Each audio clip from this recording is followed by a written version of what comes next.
but no single allegation was brought against me of misappropriating public funds. Up to date, no allegation has ever been brought against me. In fact, if I had misappropriated public funds, I would be in court today. I would have had my day in court. There was no single allegation against me on corruption. He simply wanted me out because he had become a dictator. And I was saying, no, you cannot be a dictator. I was telling him, you have become deceptive. You have abandoned the people. You know, you are doing all the wrong things. This is not what we agreed. You are killing young children. You are abducting them. That is why he had to get me out. All the accusations were nothing but excuses. Hello and welcome to Channel Africa Conversations. I'm your host, Peter Ndoro. Thanks so much indeed for tuning in. Now, Kenya's political landscape is shifting once again. This with the launch of the Democracy for the Citizens Party, or DCP, which is led by the country's former Deputy President Rigathi Gachagua. Now, the party says that it wants to place citizens at the center of governance, promising greater transparency, grassroots participation, and also political accountability. Gachagua served as Kenya's second deputy president, and that was from September 2022 until his impeachment by Parliament in October of 2024. And this was a process that was later tested in the country's courts. Well, since then, he's emerged as a vocal critic of the current administration, warning of what he calls a drift towards executive overreach and weakened democratic checks and balances. So today on the program, we'll be exploring the vision behind the Democracy for the Citizens Party, what it offers Kenyans ahead of the 2027 elections, and also how its leader sees Kenya's political and economic future. And with that, we say a very warm welcome to you, Mr. Gachagua. Thank you for joining us on Channel Africa Conversations. Thank you, Peter, and I'm very pleased to talk to you from South Africa this afternoon. I'm very grateful. I look forward to a great conversation. So a lot of things to explore and to chat about, but let's start with the news of the day, really, which is your party, the Democracy for Citizens Party, and it comes at a time when especially young Kenyans feel a little bit disconnected from politics. And I wonder, in practical terms, what's going to be different about the DCP when you're in government? Thank you very much. You are very right. A lot of young people feel left out, feel they are not part of governance, feel they are not part of the decision-making process. And the DCP party has a very clear program and policy on how to involve the young people from inception. Out of 32 members of the National Executive Council that runs the party, 14 of them are people below the age of 35. And that confirms that the DCP party is a home for young people. The young population forms about 70% of the voting population in Kenya. So they are very serious stakeholders in our country. And they have a right to be involved in making decisions on how they want to be governed, because they are the greatest stakeholders, as they have longer to live than all of us. And therefore, they must be involved in all decisions that are made. They must be involved in deciding how they want to be governed. And I must tell you that our party has attracted a lot of young people, the Gen Zs and the millennials. And for those who have expressed interest to contest for various positions, members of county assembly, members of parliament, members of the Senate, 65% of the people who have registered with us are people below the age of 35. Therefore, we want to confirm that we take our young population very, very seriously, and we are partnering with them to create a new Kenya, to liberate this country, and to bring about change that will bring transparency and accountability. And the young people must be in the center of the decision-making process. Well, let's talk about that accountability, because you speak very strongly about citizen-driven governance and accountability. In your first 100 days, what kind of reforms are you going to put into place to make sure that the checks and balances are strengthened, particularly when it comes to executive power? You are very right. Our party's slogan is "Listen to the people." Our slogan is that we listen to the people. Our governance model will be informed by listening to the people and taking into account how they want to be governed. The issues of accountability are very critical as we go towards the election, because the present administration has exhibited a lot of impunity, a lot of misappropriation of public funds, a lot of theft of public funds, and starting to have dictatorial tendencies. In fact, last week, President William Ruto publicly told the people of Kenya that for countries to progress, they need dictators, which is a very worrisome pronouncement. Of course, it's a confirmation of what has been happening. All institutions of oversight have been captured by the state. The National Assembly has been captured. The Senate has been captured. Professional institutions and constitutional commissions and independent offices have all been captured by the state. And you know the opposition was also captured when the late Raila Odinga decided to work with William Ruto. The opposition was swallowed by government. So there is nobody to speak for the people of Kenya. There is nobody to hold the government into account. There is nobody to check the excesses of the administration.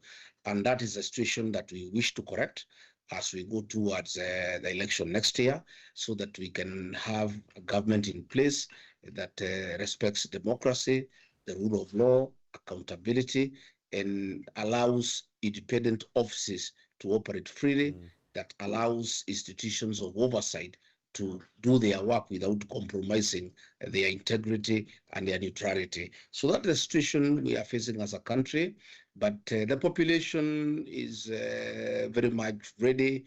It is very unhappy with the impunity that is going on in the country, with the executive excesses, with the violation of human rights. You are aware, Peter, last 2 years in 2024, the Gen Zs had protests because of the finance bill that was overtaxing the people of Kenya. And the state reacted with brutal efficiency. Our young people were abducted, others were killed, others disappeared. And one of the things we want to do in the first 100 days is to restore democracy, is to restore the rule of law, and is to make sure that there will be no abductions, there will be no extrajudicial killings, and the law is followed to the letter. And we also make sure that we safeguard the Constitution and all its provisions that has very express provisions of the Bill of Rights, so that Kenyans are free to speak, Kenyans are free to criticize their government, Kenyans are free to move around the country without fear of reprisals, without fear of being arrested or being killed or being abducted for that matter. You speak about excesses, but you were Deputy President. Were you part of those excesses and did nothing about them? Or were you shouting loud and saying, we need to stop this, Mr. President? Peter, that is what led to my impeachment, because I opposed those excesses from inside. When there was Gen Z protests in the city of Nairobi, when they overran Parliament on June 25th, the year 2024, I disagreed with the president in cabinet, the National Security Council, and I told him that the government was using too much force. Young people were being abducted, were being killed, and I was supposed to aid as a parent, as a Christian, as a leader in this country. And on the following day, still when in office in Mombasa, on the 26th of June 2024, I called a press conference in Mombasa and told off the president and disassociated myself from the excesses of the administration in terms of abduction, in terms of extrajudicial killing, in terms of using excessive force on unarmed civilians and young people. I have opposed all those excesses from inside, and that is why the president couldn't take it, and he had to edge me out And as I told you, he has captured the National Assembly. He had captured the Senate. It was very easy to get rid of me because he could get the numbers through bribery, through coercion, through persuasion. And that is how I was edged out of office. Not because I had done anything wrong. In fact, all the things that they were accusing me of, the people who move around with the president today are saying the same things I was saying, that those who vote for a government deserve to be looked after, because that is what I was saying. And that is what the people now who are supporting the president are saying. So I opposed those successes from within the administration until I was kicked out. And now I have a very good opportunity. I have a lot of time to talk about these successes, to mobilize the people of Kenya against the dictatorship, to mobilize the people of Kenya against repression.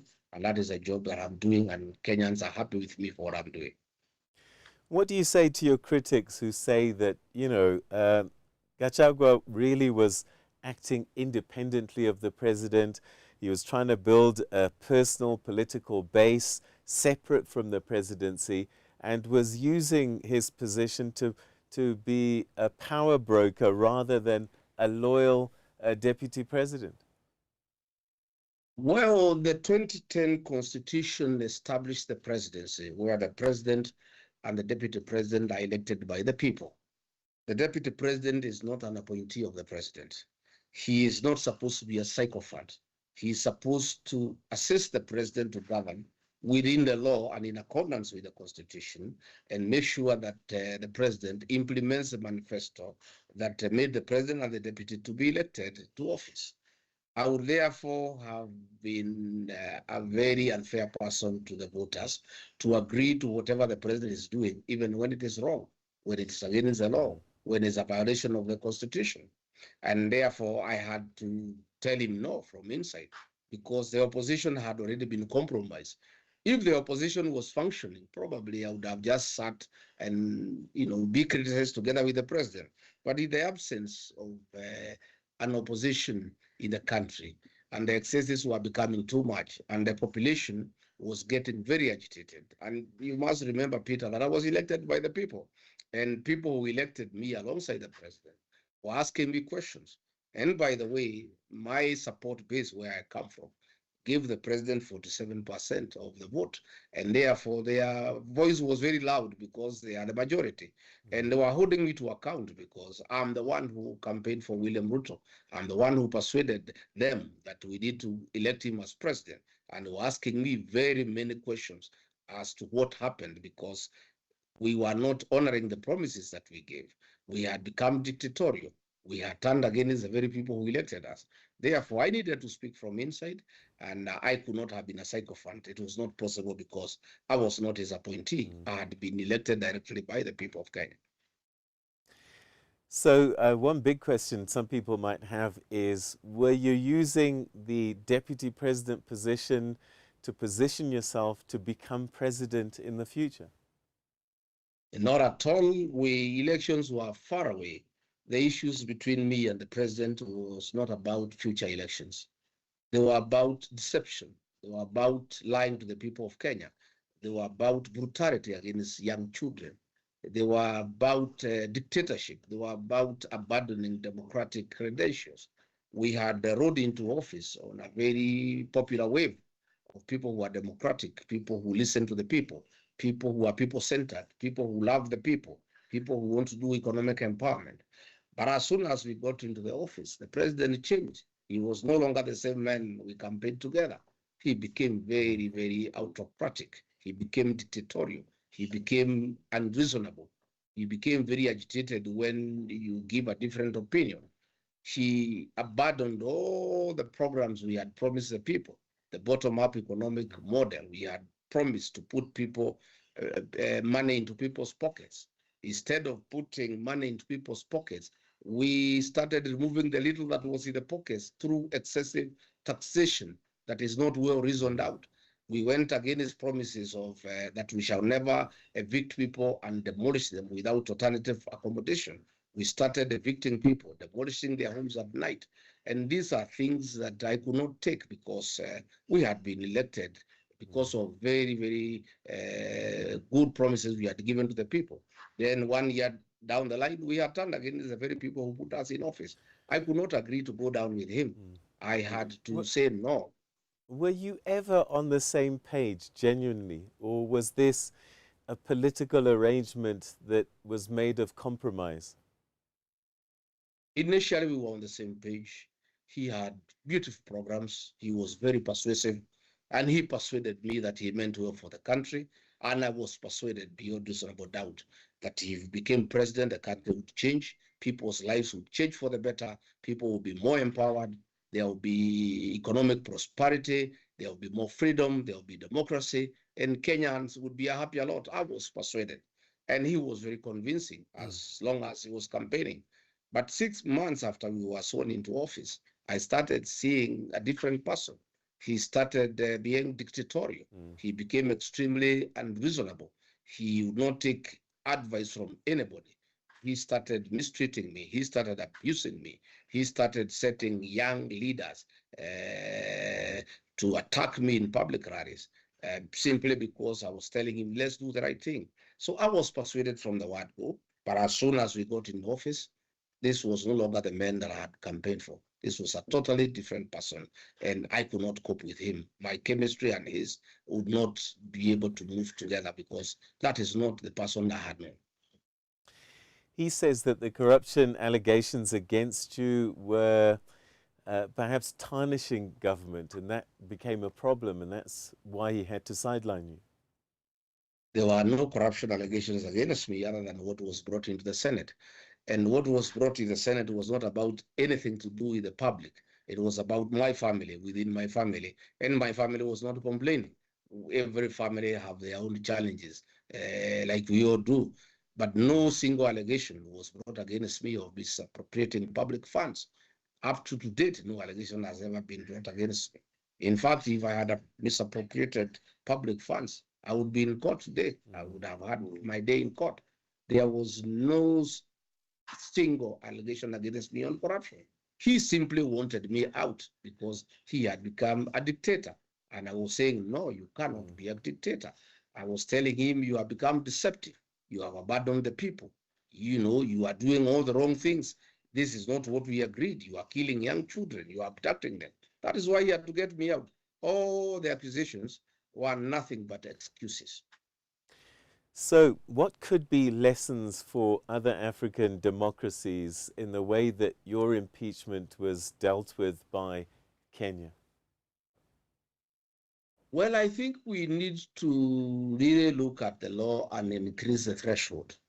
I think it is unfair for somebody elected by 7.2 million people to be removed from office by 200 people. I think it is not right. It is not fair.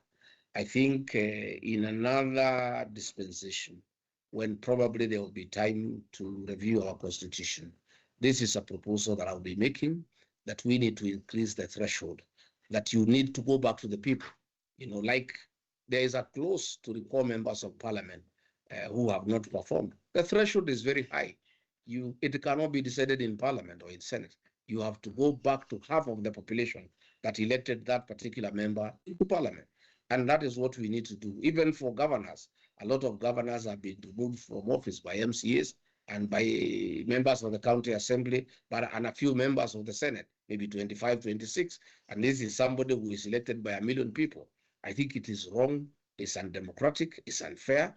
And this is something I think we need to look at when there's a constitutional review. You talked earlier about how you helped President Ruto to get into office, delivering 47% of the vote. So there's no question that Mount Kenya, you're a regional power. How do you translate that into national unity? Because we are seeing a country that's very divided. We are not divided. We are very cohesive. It is President William Ruto who keeps on saying that he needs to unite the country. The country is united against him. There is no need for any further unity. Already, the economic challenges facing the people of Kenya, the violation of human rights against young people, sheer impunity, opulence by government officials, misappropriation of public funds, destruction of the education system, destruction of and collapse of the health system. All those challenges have united the people of Kenya against William Ruto. Kenyans are cohesive. Yes, I'm from the Mount Kenya region, but I have a very good working relationship with other leaders from other regions. For example, I have a very good working relationship with Dr. Kalonzo Musyoka, former Vice President and the leader of the Wiper Patriotic Front, who is from the Eastern region. I've got a very good working relationship with Dr. Fred Matiang'i from the Gusii region. I've got an excellent relationship with George Natebea, Eugene Wamalwa, and Cleophas Malala from the western part of the region. My party is very strong within Narok and Kajiado, where the Maa reside. So we have no issue of cohesion. We have no issue of disunity. The country is united against impunity, against theft of public resources, against violation of human rights, and the country is united, is in desire for change in the next elections next year. All right, I want to turn to the future just now, but perhaps as a final question about the journey to this point. When you look back in your time in office as Deputy President, is there something that you can present to Kenyans to say, this is what I was able to achieve? Yes, absolutely. I was tasked by the President through an executive order number 1 of 2023, to be in charge of reforms in the coffee, tea, and milk sectors. And through very prudent leadership and stakeholder consultations and holding conferences for the three produces, coffee, tea, and milk, we were able to achieve a lot of progress. And before I came to office, coffee was going at less than 60 shillings per kilo. By the time I left office, farmers were earning as much as 150 shillings up to 200 shillings per kilo. And that was because I made very, very serious reforms, and I worked very hard with the stakeholders to bring reforms into the coffee, tea, and the milk sector. Number 2, the president did task me to lead the war against drug and alcohol abuse. As a country, we have had a big challenge of drug abuse, where our young people are lost. They are like zombies, where there's a lot of illicit drinks, where a lot of people are dying daily, others are addicted. And I dealt with that challenge, and I was almost 75% successful. By the time I left office, I had brought back sobriety in the Kenyan nation, and we had rehabilitated thousands of young people who had been addicted. Sadly, all that program collapsed after I left office. Our young men are back in the drains. Our young people are back in drinking. Our young people are zombies, and drugs are everywhere, and illicit brews are everywhere. It's unfortunate. That is one of the only regrets that I have, that I left office. I have no other regret, that I had saved the lives of many young people. I was going to save the lives of so many other young people, but since I was removed from office, that program came to an end, and that is not happening now, and we have a very serious challenge with drug and substance abuse.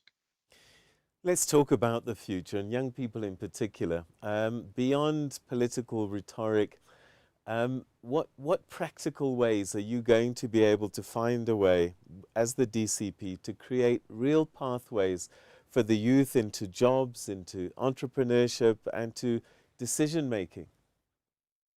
I thank you very much. I think before we can even talk about jobs and opportunities for the young people, the most important thing is to make sure that they have got quality education. They have access to education. President Mwai Kibaki, the third president of the Republic of Kenya, and arguably the most successful president Kenya has ever had, brought a very successful program for free primary education, which the Ruto administration has destroyed in a record 3 years. The DCP party that I lead, if I'm elected as president, I have a very intention within 1 year to restore the free primary education, to make sure that every child, irrespective of their background, irrespective of how rich or poor their parents are, has access to free primary education. Again, I do intend to make sure that day secondary education is also free, so that those people who are not very much endowed financially to attend boarding schools have access to quality education.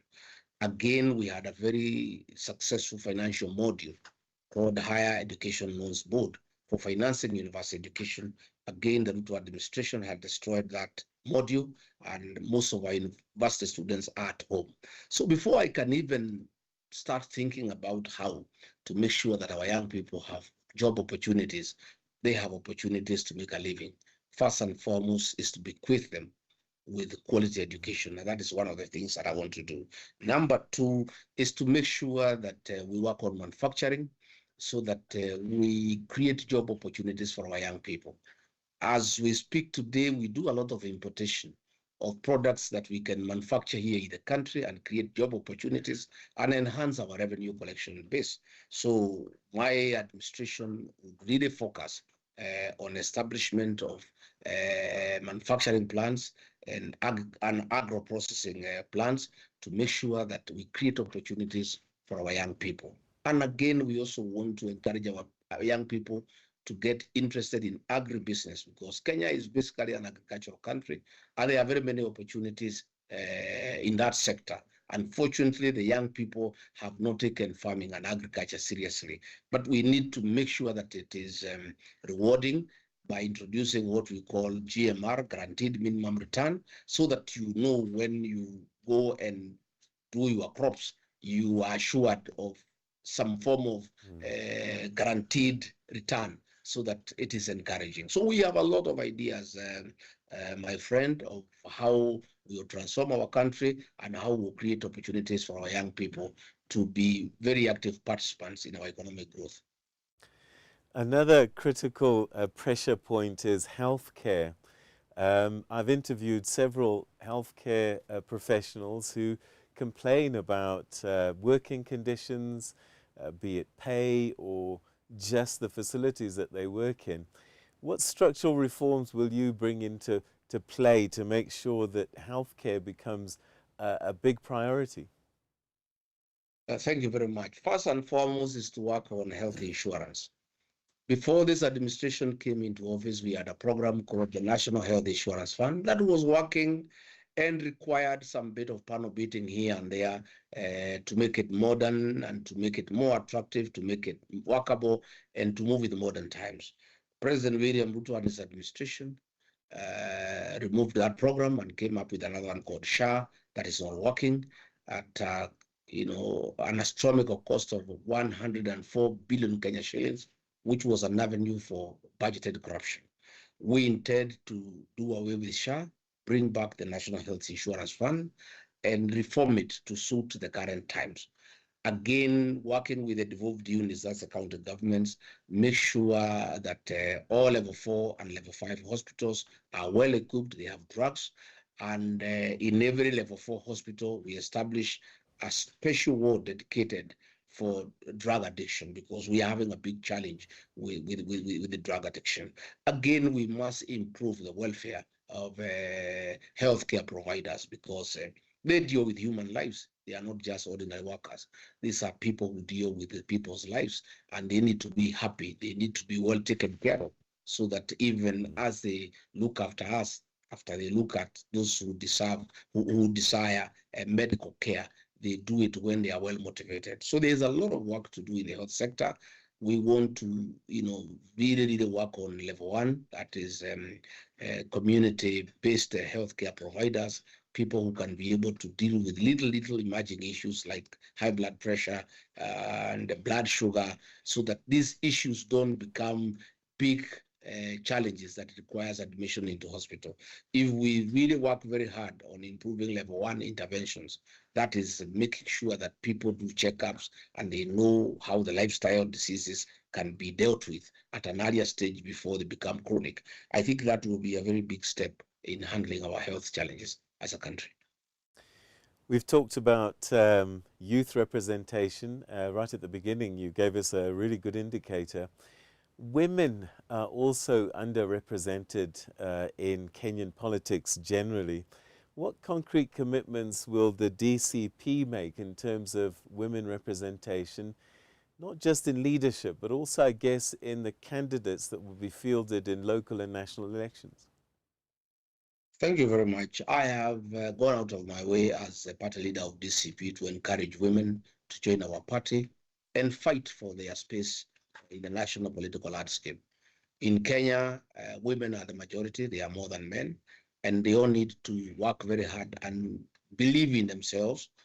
And once they are given that opportunity, they'll be elected. In this CP party, they are very strong women leaders, the MP for Naivasha, the Honorable Jane Kehara, the women county rep for Kirinyaga, the Honorable Jerry Minor, the Honorable MP for PPP, the Honorable Anjiko Mohia.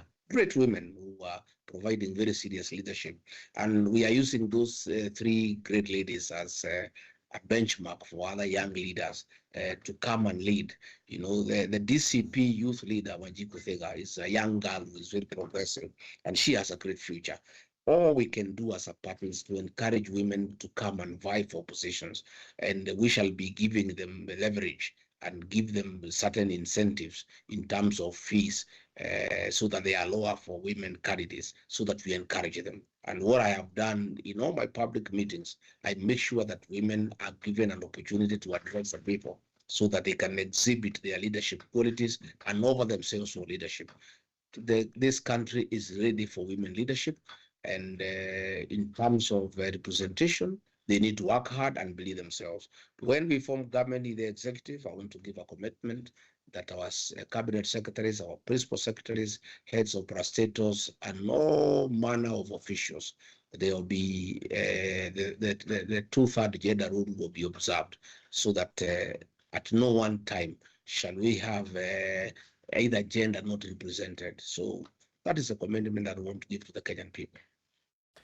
Let's talk foreign policy a little bit, because we know that Kenya plays a significant role in regional diplomacy and peace efforts, particularly in East and Central Africa.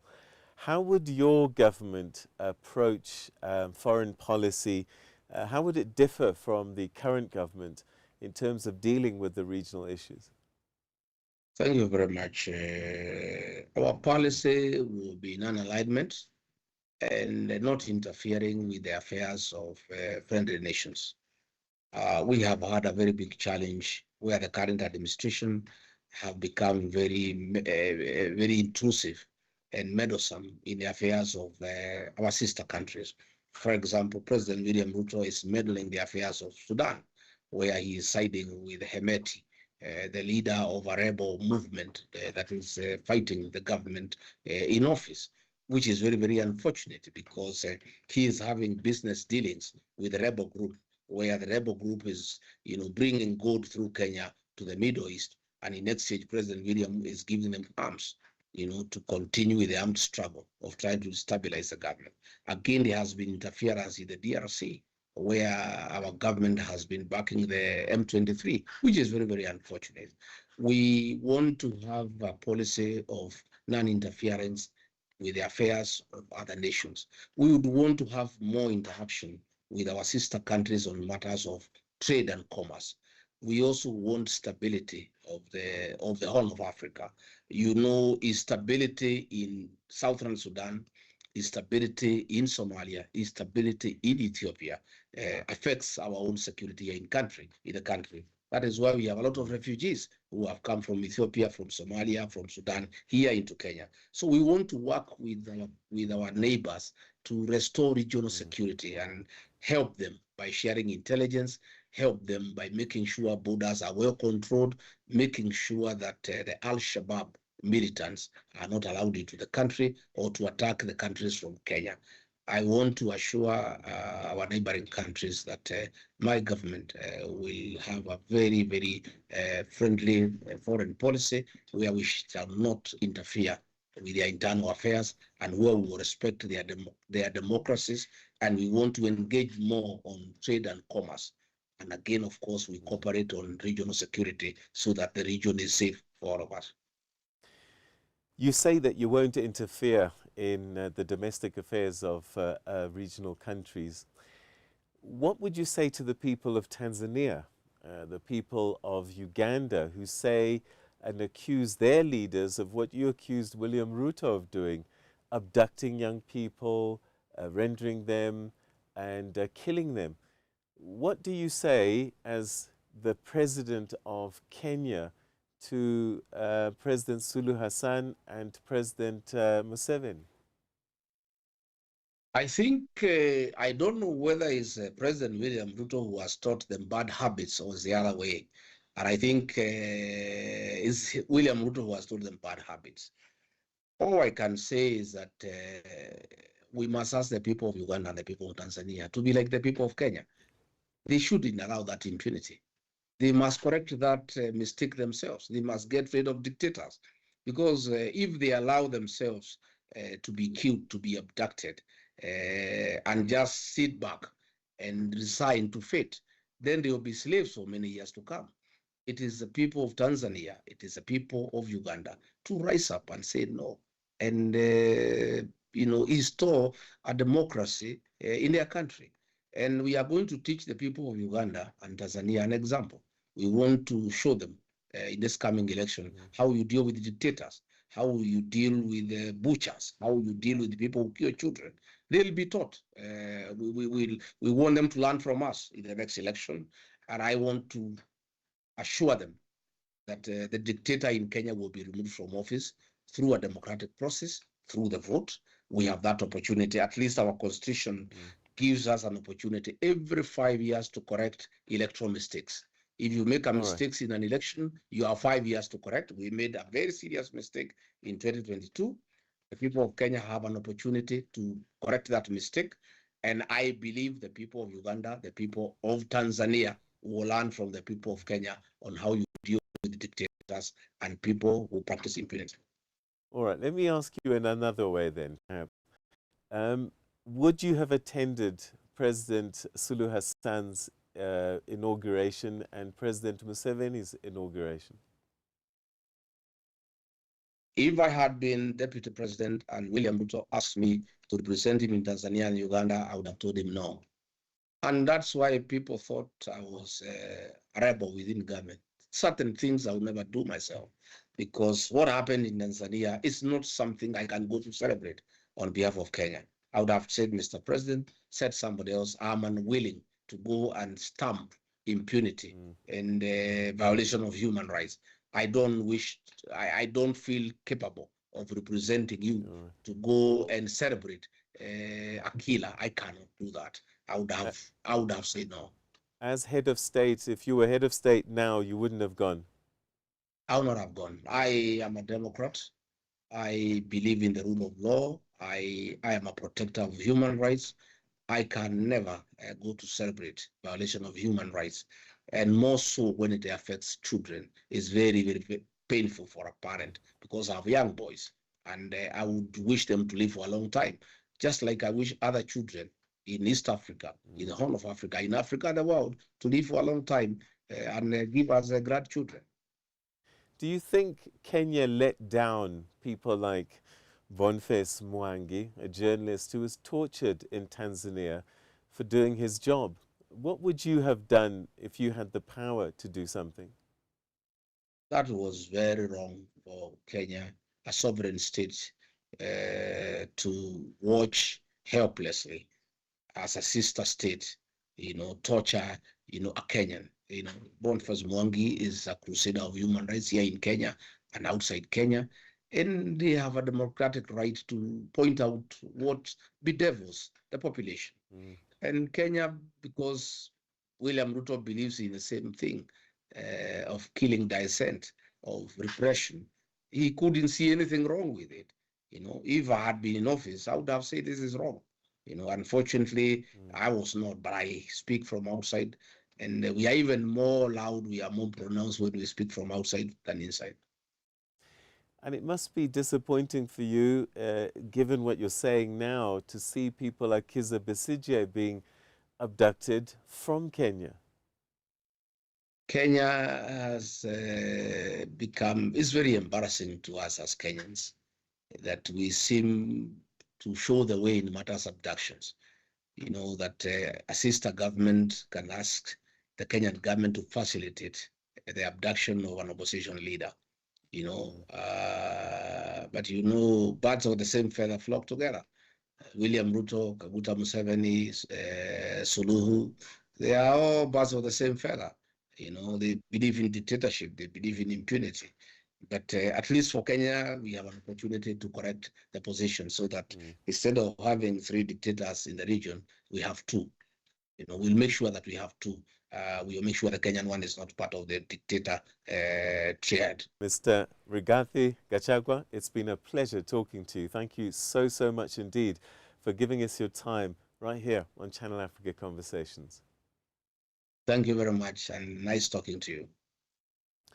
That was Rigathi Gachagua, President of the Democracy for the Citizens Party, DCP, former Deputy President of the country, promising a new Kenya if he gets elected into office in the next elections, which are in 2027 in Kenya. And I found that conversation fascinating. I'm not sure what you thought. I'd love to know. And you can comment right below here in the comment section. Also, you can write to us and comment on our other social media platforms, which are on your screen now. And before I go, we also would love to hear what kind of conversations would you like to hear and with whom. As I said, on your screen are the addresses that you can use to communicate with us. After all, we do want Channel Africa Conversations to be your conversations. In the meantime, from me and the team, goodbye until next time.